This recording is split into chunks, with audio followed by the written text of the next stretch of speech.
सम्मेलन प्रारंभ करने की अनुमति प्रदान करना चाहेंगे। जी। माननीय राष्ट्रपति महोदय की अनुमति से माननीय शिक्षा मंत्री जी से अनुरोध है कि कृपया स्वागत उद्बोधन करें।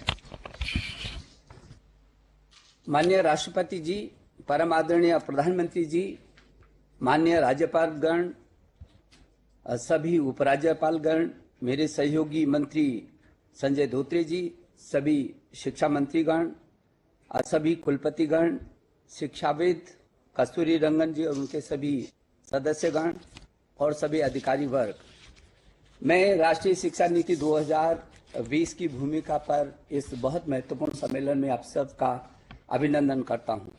जैसे कि विदित है कि शिक्षा किसी समाज और राष्ट्र की आधारशिला होती है जो हमारे भविष्य को संवारती है। 1947 में देश की स्वतंत्रता के पश्चात शिक्षा पहली राष्ट्रीय नीति भारत सरकार द्वारा 1968 में लागू की गई थी।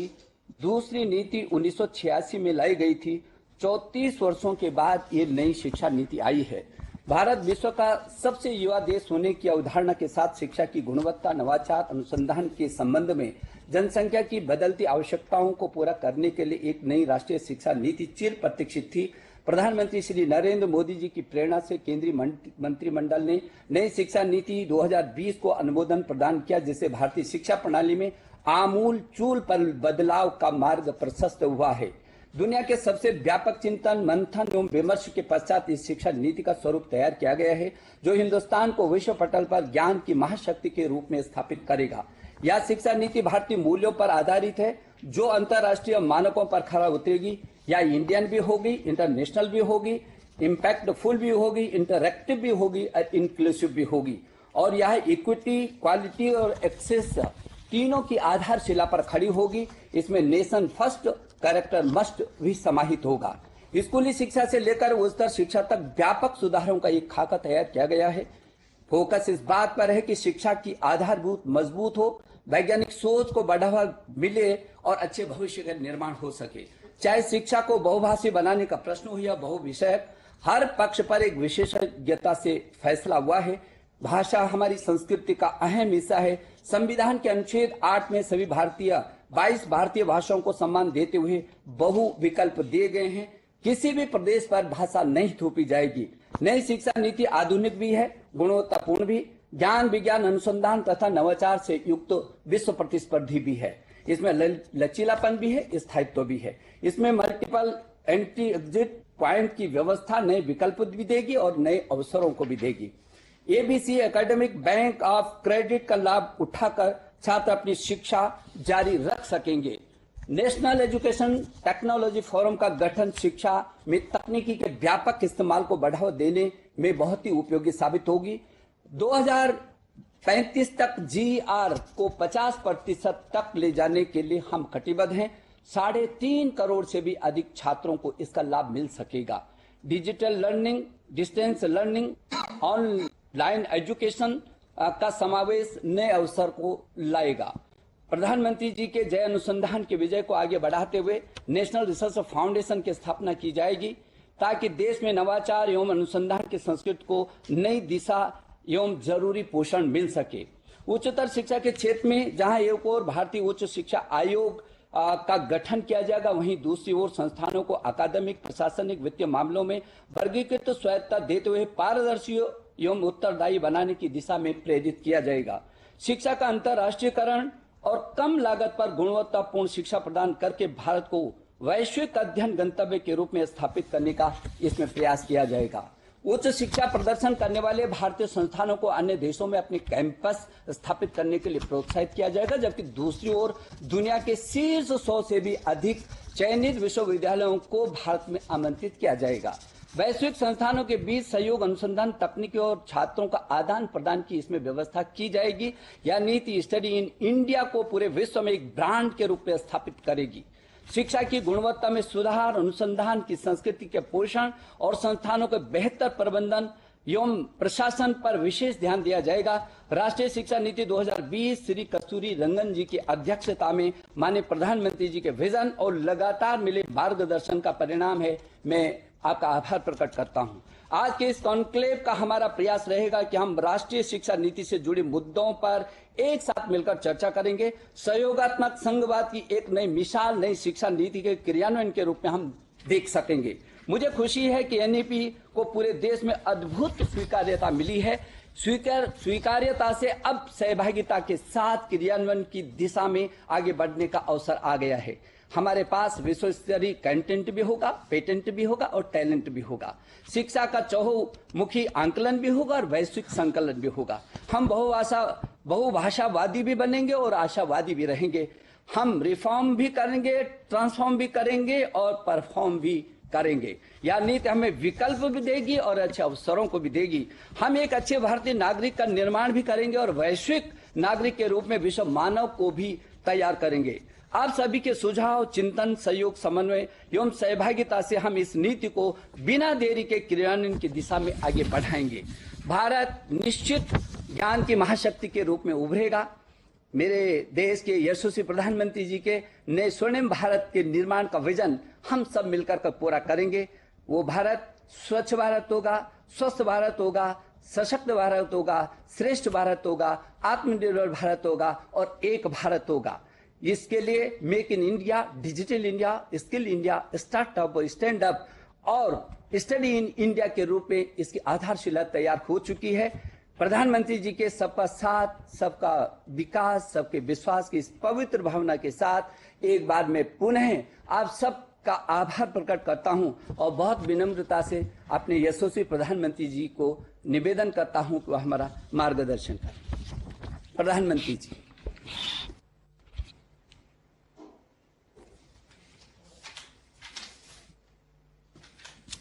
नमस्कार।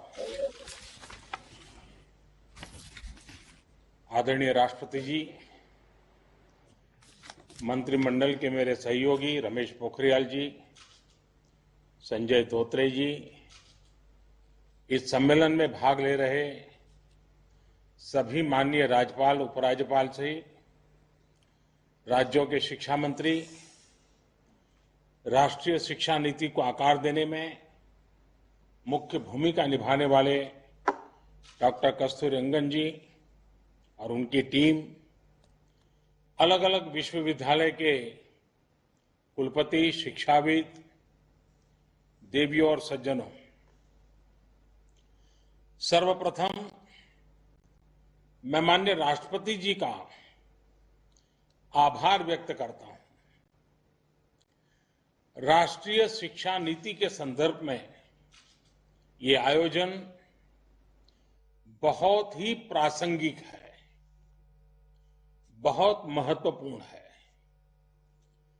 शिक्षा जगत का सैकड़ों वर्षों का अनुभव एक साथ यहां एकत्रित है। मैं सभी का स्वागत करता हूं, अभिनंदन करता हूं। मान्यवर,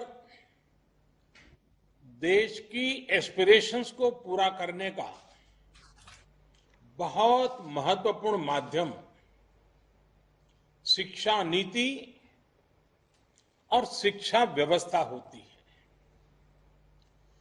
शिक्षा व्यवस्था की जिम्मेदारी से केंद्र सरकार, राज्य सरकार, स्थानीय निकाय सभी जुड़े होते हैं। लेकिन ये भी सही है कि शिक्षा नीति में सरकार, उसका दखल, उसका प्रभाव कम से कम होना चाहिए। शिक्षा नीति से जितना शिक्षक जुड़े होंगे, अभिभावक जुड़े होंगे, छात्र छात्राएं जुड़े होंगे, उतना ही उसकी प्रासंगिकता और व्यापकता दोनों ही बढ़ती है। राष्ट्रीय शिक्षा नीति पर 4-5 साल उसके पूर्व ये काम शुरू हुआ था। देश के लाखों लाख लोगों ने, शहर में रहने वाले लोगों ने, गांव में रहने वाले लोगों ने, शिक्षा क्षेत्र से जुड़े अनुभवी लोगों ने इसके लिए अपना फीडबैक दिया था, अपने सुझाव दिए थे। शिक्षा नीति का जो ड्राफ्ट तैयार हुआ था, उसके अलग अलग पॉइंट्स पर भी 2 लाख से अधिक लोगों ने अपने सुझाव दिए थे। यानी अभिभावक, छात्र छात्राएं, शिक्षाविद, शिक्षक, शिक्षा प्रबंधक, प्रोफेशनल्स, सभी ने इसके निर्माण में अपना योगदान दिया है। इतना गहरा, इतना व्यापक, इतना विविधताओं से भरा हुआ मंथन के बाद अब ये जो अमृत निकला है, इसलिए ही अब हर ओर राष्ट्रीय शिक्षा नीति का स्वागत हो रहा है। गांव में कोई शिक्षक हो या फिर बड़े बड़े शिक्षाविद, सबको राष्ट्रीय शिक्षा नीति अपनी शिक्षा नीति लग रही है। सभी के मन में एक भावना है कि पहले की शिक्षा नीति में यही सुधार तो मैं होते हुए देखना चाहता था। ये एक बहुत बड़ी वजह है कि राष्ट्रीय शिक्षा नीति की स्वीकारता की एक्सेप्टेंस का मूल कारण यही है।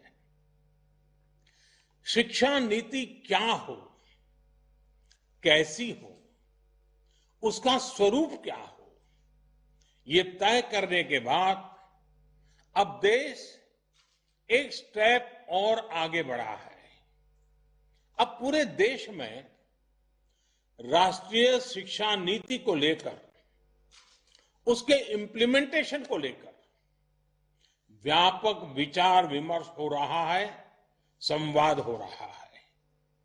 ये व्यापक विचार विमर्श इसलिए जरूरी है क्योंकि राष्ट्रीय शिक्षा नीति, नेशनल एजुकेशन पॉलिसी, सिर्फ पढ़ाई लिखाई के तौर तरीकों में ही बदलाव लाने के लिए नहीं है। ये पॉलिसी 21वीं सदी के भारत के सामाजिक और आर्थिक जीवन को नई दिशा देने वाली है। ये पॉलिसी आत्मनिर्भर भारत के संकल्प और सामर्थ्य को आकार देने वाली है। जाहिर है, इस बड़े संकल्प के लिए हमारी तैयारियां, हमारी जागरूकता भी उतनी ही बड़ी होनी चाहिए। आप में से अधिकांश महानुभाव राष्ट्रीय शिक्षा नीति की बारीकियों का अध्ययन कर चुके हैं, लेकिन इतने बड़े रिफॉर्म्स की बारीकियां, उसके लक्ष्य पर निरंतर बात करना अभी उतना ही आवश्यक है। सारे संदेहों और सवालों को सुलझाते हुए ही देश राष्ट्रीय शिक्षा नीति को सफलतापूर्वक लागू कर पाएगा। मान्यवर, आज दुनिया भविष्य में तेजी से बदलते जॉब्स, नेचर ऑफ वर्क को लेकर व्यापक रूप से चर्चा कर रही है। ये पॉलिसी देश के युवाओं को भविष्य की आवश्यकताओं के मुताबिक नॉलेज और स्किल्स दोनों मोर्चों पर तैयार करेगी। नई शिक्षा नीति स्टडी के बजाय लर्निंग पर फोकस करती है और करिकुलम से और आगे बढ़कर क्रिटिकल थिंकिंग पर जोर देती है। इस पॉलिसी में प्रोसेस से ज्यादा passion, Shivagayathri enterprises distributors for submersible pumps మీ గృహ వ్యవసాయ పారిశ్రామిక నీటి అవసరాలకు స్పైరన్ మరియు కోర్సా సబ్మెర్సిబుల్ పంప్స్ మరియు distributors for water softeners Himajal RO plus alkaline water purifiers Shivagayathri enterprises. Practicality और परफॉर्मेंस पर बल दिया गया है। इसमें फाउंडेशनल लर्निंग और लैंग्वेजेज पर भी फोकस है। इसमें लर्निंग आउटकम्स और टीचर ट्रेनिंग पर भी फोकस है। इसमें एक्सेस और असेसमेंट को लेकर भी व्यापक रिफॉर्म्स किए गए हैं। इसमें हर स्टूडेंट को एम्पावर करने का रास्ता दिखाया गया है। एक तरह से देखें तो ये वन साइज फिट्स ऑल की अप्रोच से हमारी शिक्षा व्यवस्था को बाहर निकालने का एक मजबूत प्रयास है। और आप सभी जो दिग्गज भी ये महसूस करते हैं कि ये प्रयास असामान्य है, सामान्य नहीं है। बीते दशकों से हमारे एजुकेशन सिस्टम में जो भी कमियां हमें दिखती थी, जो भी समस्याएं हमको लगती थी, उनको दूर करने के लिए विस्तार से इस पॉलिसी में चर्चा की गई है। अब जैसे लंबे समय से ये बातें उठती रही हैं कि हमारे बच्चे बैग और बोर्ड एग्जाम के बोझ तले, परिवार और समाज के दबाव तले दिनों दिन दबे जा रहे हैं। इस पॉलिसी में इस समस्या को प्रभावी तरीके से एड्रेस किया गया है। हमारे यहां तो कहा भी जाता है कि सा विद्याया विमुक्तये, यानी नॉलेज वही है जो हमारे माइंड को लिबरेट करे। जब फाउंडेशनल स्टेज पर ही बच्चों को उनके कल्चर, भाषा, परंपरा से जोड़ा जाएगा तो शिक्षा अपने आप ही प्रभावी होगी, सहज होगी और बाल मन उससे खुद को जुड़ा हुआ पाएगा।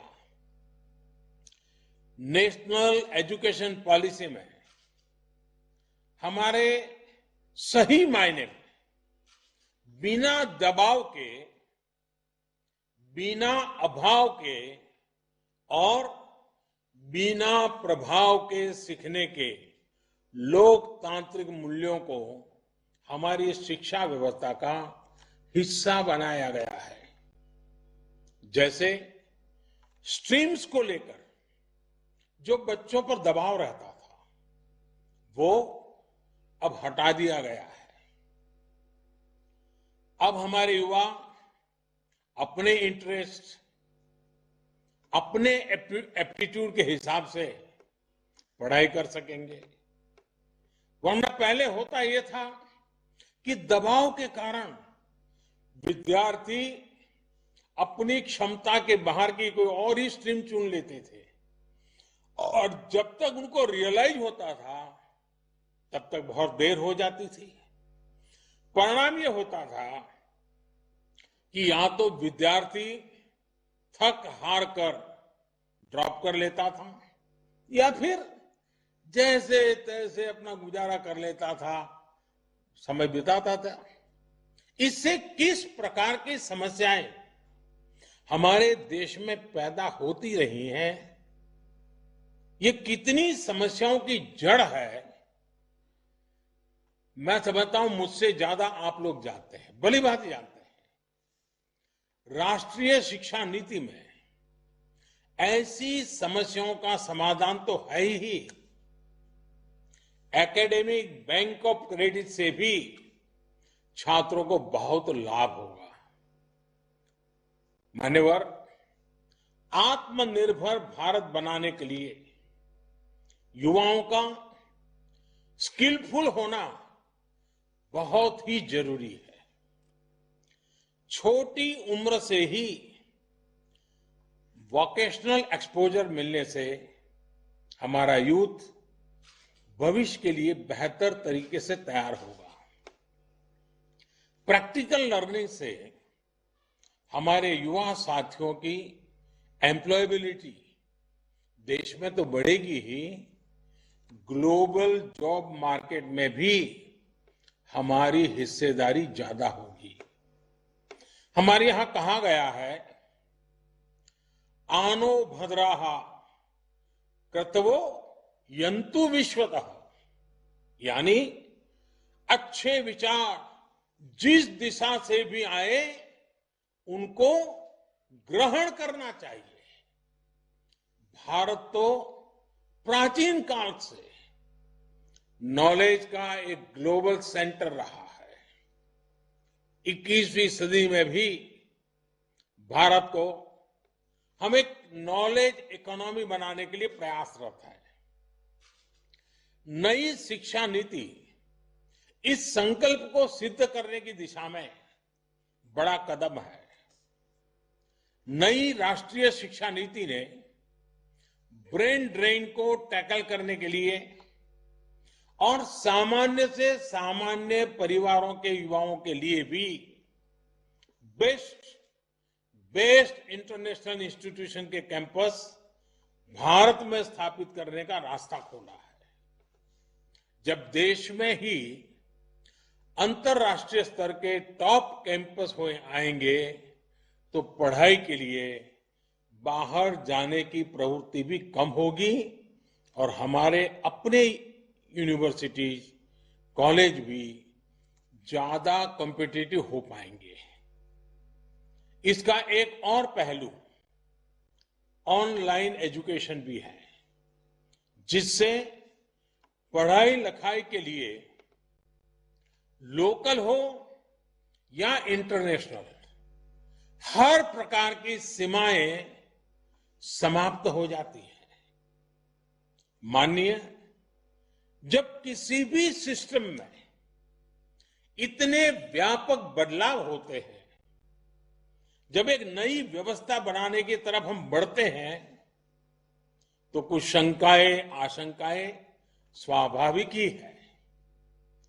माता पिता को लगता होगा कि अगर इतनी आजादी बच्चों को मिलेगी, अगर स्ट्रीम खत्म हो जाएगी, तो आगे कॉलेज में उनको दाखिला कैसे मिलेगा, उनके बच्चों को कैरियर का क्या होगा। प्रोफेसर्स, टीचर्स के मन में सवाल होंगे कि वो खुद को इस बदलाव के लिए तैयार कैसे कर पाएंगे। इस प्रकार का पाठ्यक्रम कैसे मैनेज हो पाएगा। आप सभी के पास भी अनेक सवाल होंगे जिन पर आप चर्चा भी कर रहे हैं। ये सवाल इंप्लीमेंटेशन से जुड़े ज्यादा है। जैसे इसमें करिकुलम डिजाइन कैसे हो पाएगा, स्थानीय भाषाओं में सिलेबस और कंटेंट कैसे तैयार हो पाएगा, लाइब्रेरीज को लेकर डिजिटल और ऑनलाइन कंटेंट और पढ़ाई को लेकर जो बातें इसमें रखी गई हैं, उन पर कैसे काम होगा। कहीं साधन संसाधन के अभाव में हम अपने लक्ष्यों से चूक तो नहीं जाएंगे। एडमिनिस्ट्रेशन को लेकर भी अनेक प्रकार के सवाल आप सभी के मन में स्वाभाविक रूप से होंगे। ये सभी सवाल महत्वपूर्ण भी हैं। हर सवाल के समाधान के लिए हम सब मिलकर के काम कर रहे हैं। शिक्षा मंत्रालय की तरफ से भी लगातार संवाद जारी है।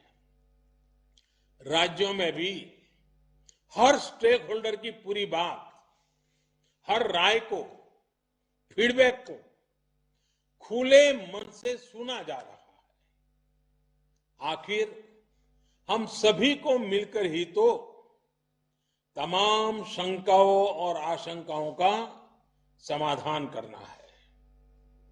जिस प्रकार की फ्लेक्सिबिलिटी का विजन लेकर के ये पॉलिसी आई है, उसी प्रकार मैक्सिमम फ्लेक्सिबिलिटी हम सभी को भी इम्प्लीमेंटेशन को लेकर भी दिखानी होगी। ये शिक्षा नीति सरकार की शिक्षा नीति नहीं है, ये देश की शिक्षा नीति है। जैसे विदेश नीति किसी सरकार की नहीं, देश की विदेश नीति होती है, रक्षा नीति किसी सरकार की नहीं, देश की रक्षा नीति होती है।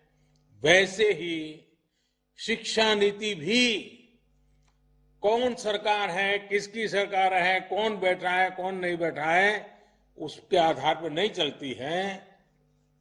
शिक्षा नीति देश की ही नीति होती है और इसीलिए 30 साल के बाद, बीच में कई सरकारें आई, 30 साल के बाद आ रहा है, क्योंकि ये सरकारों के बंधनों में बंधी हुई नहीं है, ये देश के एस्पिरेशन से जुड़ी हुई है। माननीय राष्ट्रीय शिक्षा नीति में तेजी से बदलते हुए समय को देखते हुए, भविष्य को ध्यान में रखते हुए व्यापक प्रावधान किए गए हैं। जैसे जैसे टेक्नोलॉजी का विस्तार गांव-गांव तक हो रहा है, देश के गरीब से गरीब को, हर वंचित पिछड़े आदिवासी तक आधुनिक टेक्नोलॉजी पहुंचती जा रही है। वैसे वैसे इंफॉर्मेशन और नॉलेज तक का एक्सेस भी बढ़ रहा है। आज मैं देखता हूं कि वीडियो ब्लॉग के माध्यम से, वीडियो स्ट्रीमिंग साइट्स पर अनेक युवा साथी ऐसे ऐसे चैनल चला रहे हैं, हर विषय की ऐसी बेहतरीन कोचिंग उपलब्ध करा रहे हैं जिसके बारे में पहले गरीब घर का बालक या बालिका सोच भी नहीं सकते थे।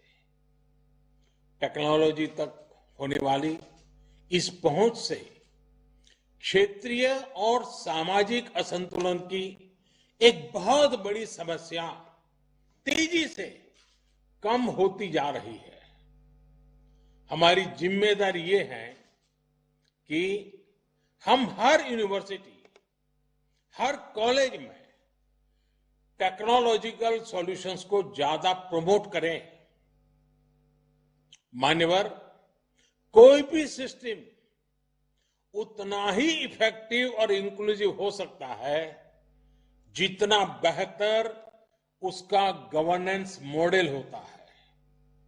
यही सोच एजुकेशन से जुड़ी गवर्नेंस को लेकर भी ये पॉलिसी रिफ्लेक्ट करती है। कोशिश ये की जा रही है कि हायर एजुकेशन के हर पहलू, चाहे एकेडमिक हो, टेक्निकल हो, वोकेशनल हो, हर प्रकार की शिक्षा को साइलो से बाहर निकाला जाए। एडमिनिस्ट्रेटिव लेयर्स को कम से कम रखा जाए, उनमें अधिक समन्वय हो। ये प्रयास भी पॉलिसी के माध्यम से किया गया है। हायर एजुकेशन के रेगुलेशन को भी इस पॉलिसी के जरिए और सिंप्लीफाई और स्ट्रीमलाइन किया जाएगा। ग्रेडेड ऑटोनॉमी के कंसेप्ट के पीछे भी कोशिश यही है कि हर कॉलेज, हर यूनिवर्सिटी के बीच हेल्दी कंपटीशन को एनकरेज किया जाए और जो संस्थान बेहतर परफॉर्म करते हैं उनको रिवॉर्ड किया जाए। కన్స్ట్రక్షన్ రంగాలలో దశాబ్దపు అనుభవంతో కస్టమర్ల మరియు శ్రేయోభిలాషుల మన్ననలను నమ్మకాన్ని గెలుపొందిన సంస్థ విఆర్ఆర్ కన్స్ట్రక్షన్స్. నాణ్యతకు నమ్మకానికి మారుపేరు VRR constructions. Independent houses, apartments, villas అన్ని రకాల హంగులతో అలరించే అద్భుతమైన వెంచర్స్ తో పాటు అందరికీ అందుబాటు ధరలో సొంత ఇంటి కలను సాకారం చేసే నమ్మకమైన సంస్థ VRR constructions. Please visit VRR Constructions, Varatex Plaza near Radhika Theatre, ECL X Road, Hyderabad. Call to 9100885551 9100885559. अब हम सभी का ये सामूहिक दायित्व है कि नेशनल एजुकेशन पॉलिसी 2020 NEP 2020 की इस भावना को हम लेटर एंड स्पिरिट से लागू कर सके।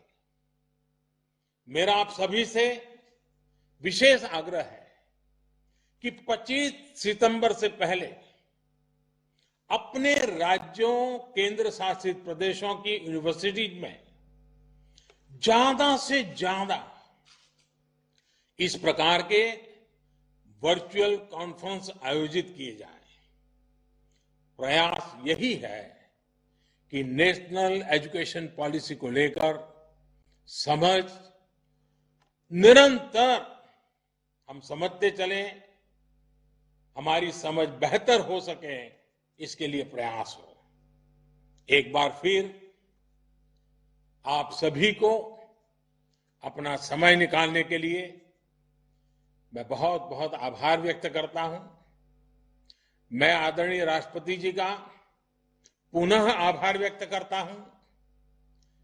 आप सबको बहुत बहुत शुभकामनाएं। धन्यवाद। आदरणीय प्रधानमंत्री जी, आपके अत्यंत भावपूर्ण और प्रेरणादायी मार्गदर्शन के लिए हम सब हृदय की गहराइयों से आपका आभार प्रकट करते हैं। अब मैं बहुत ही विनम्रता पूर्वक माननीय राष्ट्रपति जी से अनुरोध करता हूं कि वे उद्बोधन के लिए हमारा मार्गदर्शन करें और उन्हीं की प्रेरणा से ये आज सम्मेलन हो रहा है, वो हमें पाथेय दें, हमारा मार्गदर्शन करें। माननीय राष्ट्रपति जी। धन्यवाद। राष्ट्रीय शिक्षा नीति 2020 पर आयोजित राज्यपालों के इस सम्मेलन में उपस्थित प्रधानमंत्री श्री नरेंद्र मोदी जी, केंद्रीय शिक्षा मंत्री श्री रमेश पोखरियाल निशंक जी, केंद्रीय शिक्षा राज्य मंत्री श्री संजय धोत्रे जी, समस्त राज्यपाल व उपराज्यपाल, राज्यों के शिक्षा मंत्रीगण, इसरो के पूर्व अध्यक्ष व राष्ट्रीय शिक्षा नीति के प्रमुख शिल्पी डॉक्टर कस्तूरी रंगन जी, सभी कुलपति, निदेशक व शिक्षाविद। यह शिक्षा नीति परामर्शों की अभूतपूर्व और लंबी प्रक्रिया के बाद तैयार की गई है। मुझे बताया गया है कि इस नीति के निर्माण में लगभग 2.5 लाख ग्राम पंचायतों, 12,500 से अधिक स्थानीय निकायों तथा लगभग 675 जिलों से प्राप्त 2 लाख से अधिक सुझावों को ध्यान में रखा गया है। ऐसी राष्ट्रव्यापी तथा विस्तृत भागीदारी के कारण यह शिक्षा नीति सही मायनों में राष्ट्रीय अपेक्षाओं और समाधानों को समाहित करती है। यह शिक्षा नीति 21वीं सदी की आवश्यकताओं व आकांक्षाओं के अनुरूप देशवासियों को, विशेषकर युवाओं को आगे ले जाने में सक्षम होगी। यह केवल एक नीतिगत दस्तावेज नहीं है, बल्कि भारत के शिक्षार्थियों एवं नागरिकों की आकांक्षाओं का प्रतिबिंब है। इस शिक्षा नीति के निर्माण व निर्धारण की विस्तृत व जटिल प्रक्रिया को सफलतापूर्वक संपन्न करने के लिए मैं केंद्रीय शिक्षा मंत्री, राज्य शिक्षा मंत्री, मंत्रालय के सभी अधिकारियों एवं अन्य संस्थानों के लोगों को साधुवाद देता हूं। इस शिक्षा नीति को वर्तमान स्वरूप प्रदान करने वाले पद्म विभूषण से सम्मानित डॉक्टर कस्तूरी रंगन एवं उनकी टीम के सभी सदस्य विशेष सराहना के पात्र हैं। राष्ट्रीय शिक्षा नीति 2020 के ऐतिहासिक दस्तावेज को वर्तमान स्वरूप प्रदान करने में उनके दूरदर्शी नेतृत्व एवं प्रेरक भूमिका के लिए मैं प्रधानमंत्री जी को बधाई देता हूं। राष्ट्रीय शिक्षा नीति की घोषणा के बाद विभिन्न स्तरों और क्षेत्रों में इस पर चर्चा परिचर्चा होने लगी है। शिक्षाविदों, अभिभावकों, विद्यार्थियों व सामान्य लोगों ने इस नीति का स्वागत किया है। यह कहा जा रहा है कि यदि इस नीति के अनुरूप बदलाव कर लिए जाते हैं तो भारत एक शिक्षा महाशक्ति बन जाएगा। इस शिक्षा नीति के क्रियान्वयन में राज्यपालों की महत्वपूर्ण भूमिका होगी। वर्तमान में 400 से अधिक राज्य विश्वविद्यालयों तथा उनसे संबद्ध 40,000 से अधिक महाविद्यालयों में 2.5 करोड़ से अधिक विद्यार्थी शिक्षा प्राप्त करते हैं।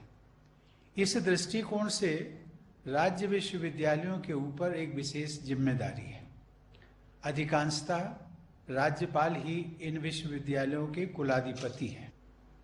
विश्वविद्यालयों, महाविद्यालयों, संस्थाओं तथा अन्य स्टेक होल्डर्स के साथ संवाद और समन्वय स्थापित करके शिक्षा नीति को कार्य रूप देने में राज्यपालों को अपना योगदान देना है। मुझे बताया गया है कि कुछ राज्यों ने वर्चुअल सम्मेलन आदि के माध्यम से शिक्षा नीति के क्रियान्वयन की दिशा में परामर्श प्रारंभ भी कर दिया है। ऐसे सभी प्रयास सराहनीय हैं। सामाजिक न्याय और व्यक्तिगत उन्नति का सबसे प्रभावी माध्यम शिक्षा होती है। समाज के भविष्य को बेहतर बनाने के लिए शिक्षा में निवेश करने से बेहतर अन्य कोई निवेश नहीं हो सकता। 1968 की शिक्षा नीति से लेकर इस शिक्षा नीति तक एक स्वर से निरंतर यह स्पष्ट किया गया है कि केंद्र व राज्य सरकारों को मिलकर सार्वजनिक शिक्षा के क्षेत्र में जीडीपी के 6% निवेश का लक्ष्य रखना चाहिए। 2020 की इस शिक्षा नीति में इस लक्ष्य तक शीघ्रता से पहुंचने की अनुशंसा की गई है। शिक्षण तथा पठन पाठन ऐसा होना चाहिए जो विद्यार्थियों में अन्वेषण, समाधान, तार्किकता व रचनात्मकता विकसित करे और नई जानकारी को आवश्यकतानुसार उपयोग में ला सकने की दक्षता व नई सोच पैदा करे। उन्हें ऐसी शिक्षा दी जाए जो चरित्र निर्माण, नैतिकता, करुणा और संवेदनशीलता का भाव विकसित करे और उन्हें रोजगार योग्य भी बनाए। इस नीति के द्वारा उच्चतर शिक्षा प्रणाली में आमूल बदलाव करते हुए युवाओं को उनकी आकांक्षा व आवश्यकता के अनुरूप शिक्षा प्रदान करने की व्यवस्था की गई है। इस शिक्षा नीति में यह स्पष्ट किया गया है कि सार्वजनिक शिक्षा प्रणाली ही जीवंत लोकतांत्रिक समाज का आधार होती है। अतः सार्वजनिक शिक्षण संस्थानों को मजबूत बनाना अत्यंत आवश्यक है। नई शिक्षा नीति में इस बात पर बल दिया गया है कि हम सबको भारतीय जीवन मूल्यों पर आधारित आधुनिक शिक्षा प्रणाली विकसित करनी है। साथ ही यह भी प्रयास करना है कि सभी को उच्च गुणवत्ता से युक्त शिक्षा प्राप्त हो तथा एक जीवंत व समता मूलक नॉलेज सोसाइटी का निर्माण हो। विद्यार्थियों में मूल अधिकारों, कर्तव्यों और संवैधानिक मूल्यों के प्रति आदर भाव, देश प्रेम तथा बदलते विश्व में अपने दायित्वों के प्रति जागरूकता उत्पन्न करना भी इस शिक्षा प्रणाली का उद्देश्य है। उच्चतर शिक्षा के सभी क्षेत्रों में विशेषकर प्रोफेशनल्स को तैयार करने वाली शिक्षा प्रणाली में सार्वजनिक उद्देश्य और नैतिकता के महत्व पर बहुत बल दिया गया है। शिक्षा के माध्यम से हमें ऐसे विद्यार्थियों को गढ़ना है जो राष्ट्र गौरव के साथ साथ विश्व कल्याण की भावना से ओतप्रोत हों और सही अर्थों में ग्लोबल सिटीजन बन सके। इस नीति के द्वारा डिजिटल व ग्लोबलाइज्ड दुनिया में भारत की शिक्षा व्यवस्था का स्वरूप स्पष्ट किया गया है। सामाजिक तथा आर्थिक रूप से वंचित समूहों के लोगों को शिक्षा से जोड़ने पर विशेष बल दिया गया है। वर्ष 2025 तक प्राथमिक विद्यालय स्तर पर सभी बच्चों को मूलभूत साक्षरता और संख्या ज्ञान प्राप्त कराना इस शिक्षा प्रणाली की सर्वोच्च प्राथमिकता तय की गई है। इसके आधार पर ही आगे की शिक्षा का ढांचा खड़ा हो सकेगा। शिक्षा व्यवस्था में किए जा रहे बुनियादी बदलावों में शिक्षकों की केंद्रीय भूमिका रहेगी।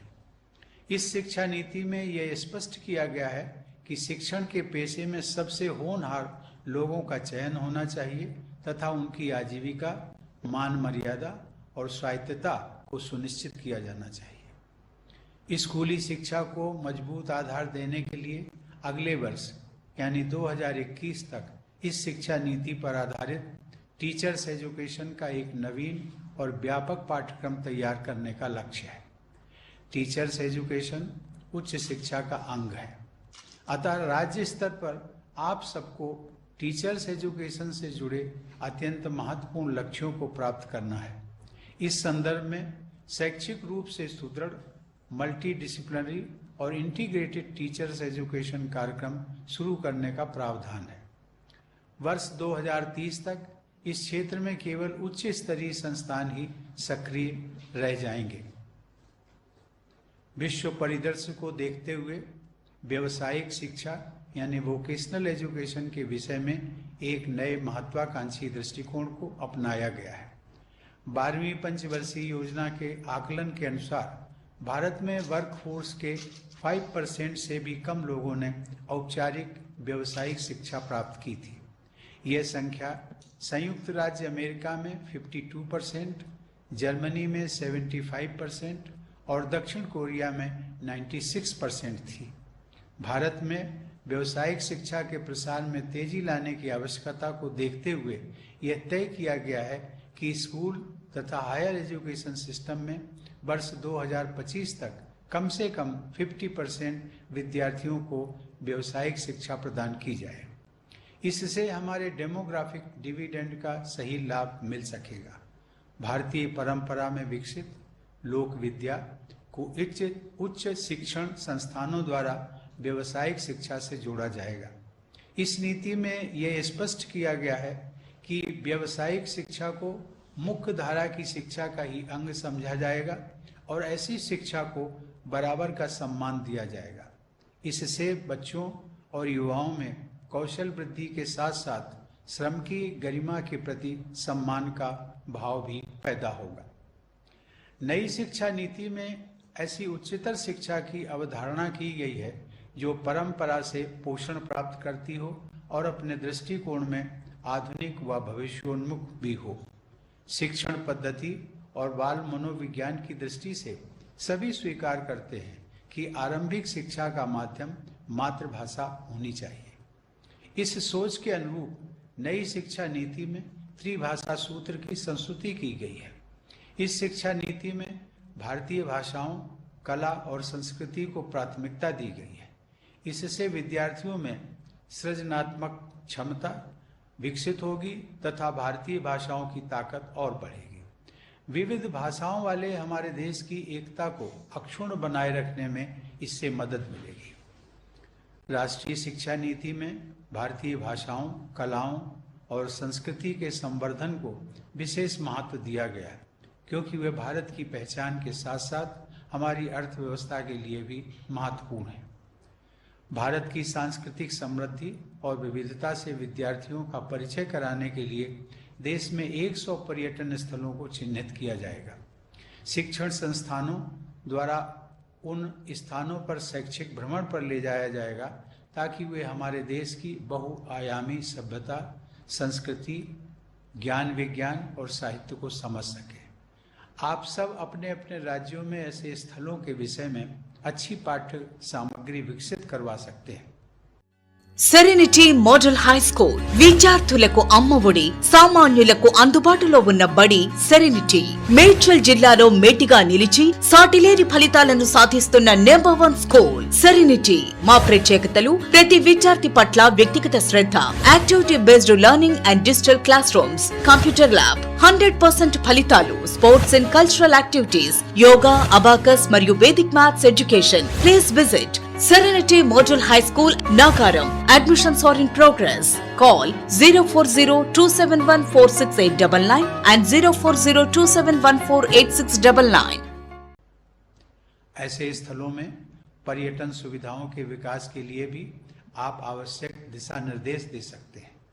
राष्ट्रपिता महात्मा गांधी वैज्ञानिक व तकनीकी शिक्षा तथा विशेषज्ञों को जन सामान्य एवं भारतीय भाषाओं से जोड़ने के पक्षधर थे। शिक्षा योजना से जुड़े उनके अनेक महत्वपूर्ण विचार इस राष्ट्रीय शिक्षा नीति में परिलक्षित होते हैं।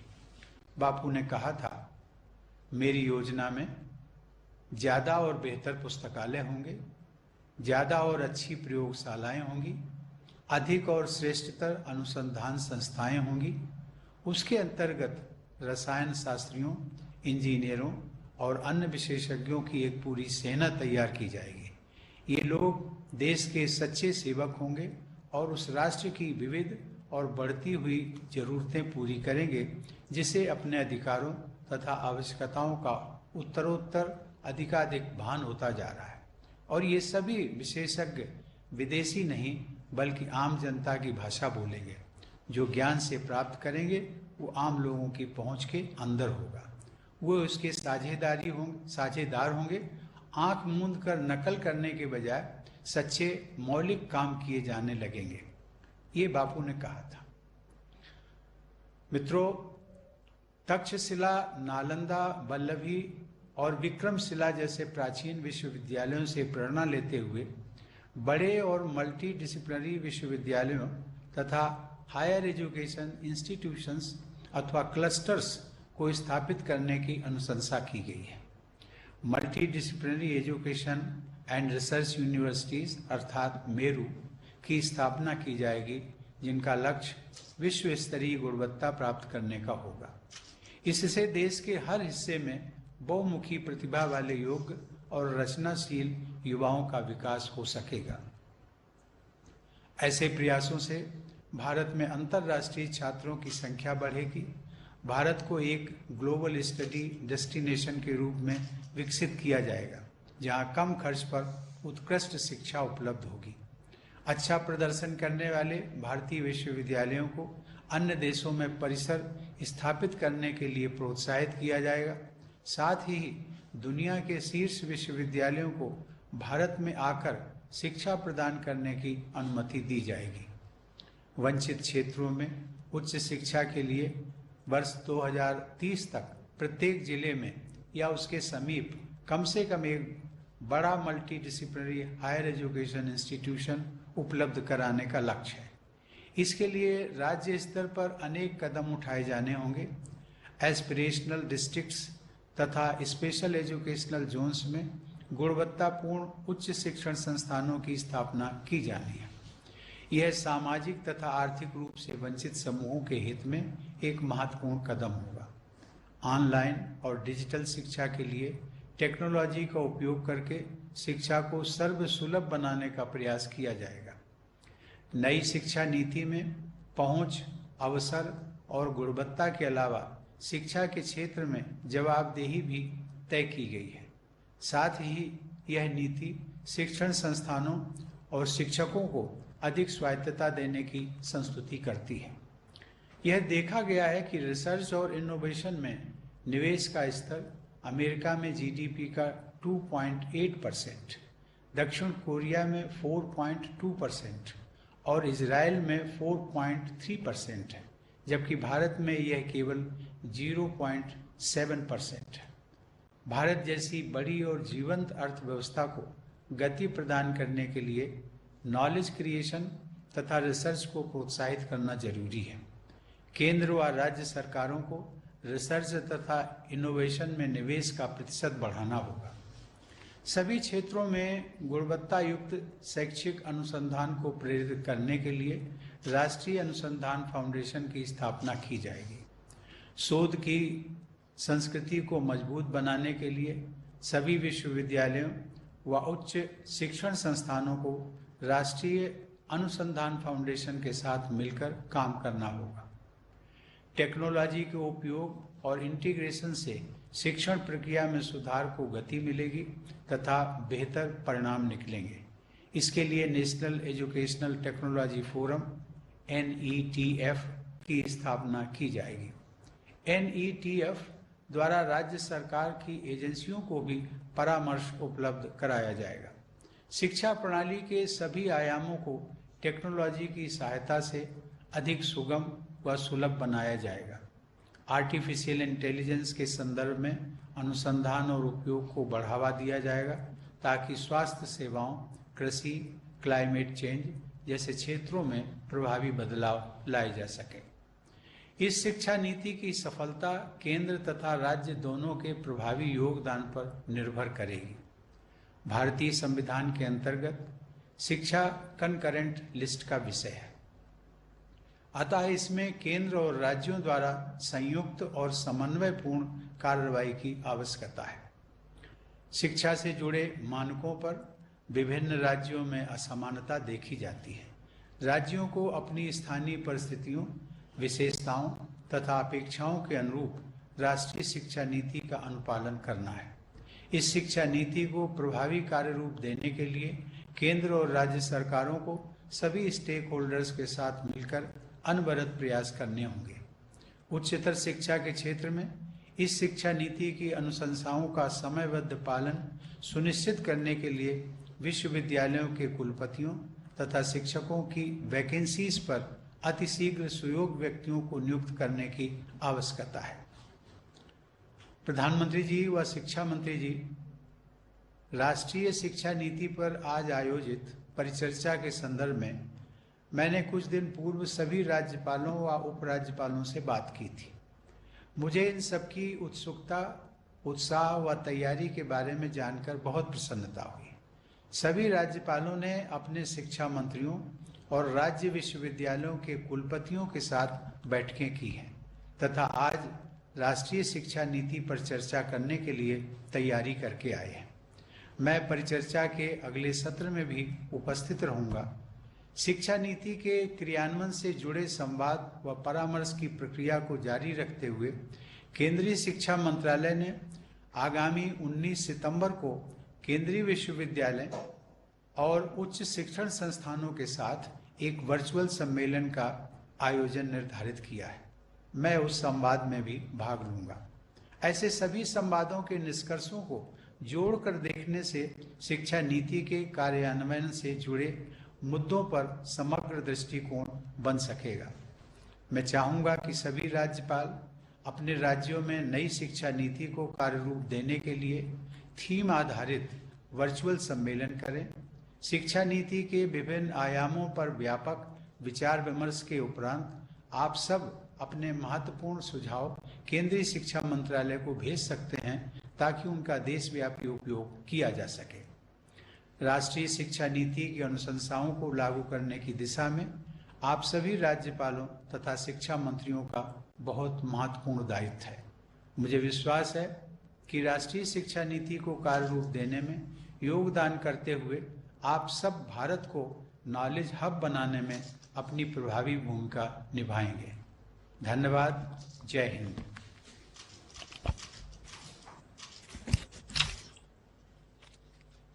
माननीय राष्ट्रपति जी, शिक्षा के उत्थान की दिशा में आपका लगातार हमको मार्गदर्शन मिलता रहा है। हम सौभाग्यशाली हैं। हम आपके प्रेरक आशीर्वचन के लिए हृदय की गहराइयों से एक बार पुनः आपका आभार प्रकट करते हैं। और अब मैं पुनः एक बार महिम राष्ट्रपति जी और आदरणीय प्रधानमंत्री जी का सभी की ओर से आभार प्रकट करता हूं और 15 मिनट के बाद फिर हम इस सत्र को प्रारंभ कर सकेंगे। आप सबका अभिवादन और आभार। नमस्कार।